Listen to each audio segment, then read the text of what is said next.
Bonjour, je suis Antoine Lechartier, je suis un des associés de la clinique vétérinaire équine de Méhedin. C'est un des traitements intra-articulaires qu'on utilise le plus, à côté des corticoïdes. Dans notre pratique d'orthopédie de chevaux de course, c'est énormément utilisé, parce qu'il y a moins la contrainte des délais doping, et puis qu'il y a une vraie efficacité à long terme sur la qualité du cartilage. Nous, on est convaincus que c'est très utile pour les athlètes qu'on suit. Et ensuite, d'un point de vue tendineux, à mon sens, c'est le meilleur compromis que j'ai trouvé. Dans l'échelle des traitements, il y a les vésicatoires, avec une efficacité très questionnable. Il y a les cellules souches qui coûtent trop cher pour la plupart de nos clients, donc le compromis entre les deux, ou l'intermédiaire, c'est le PRP.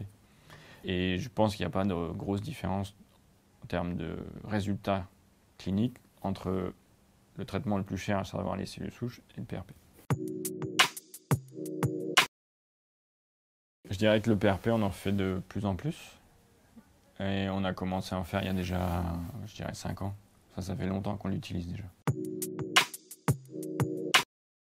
Chez nous, tout confondu, articulaire et tendineux, c'est environ 2000. C'est souvent en multi-injection. La plupart des chevaux qu'on suit avec le PRP, c'est pas des chevaux qu'on voit qu'une fois.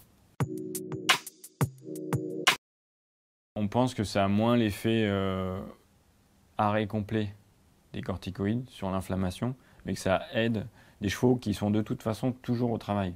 C'est pas des chevaux qu'on arrête pendant 3 mois et qu'on laisse se reposer. Donc, à notre sens, ça aide à l'homéostasie de l'articulation en fait.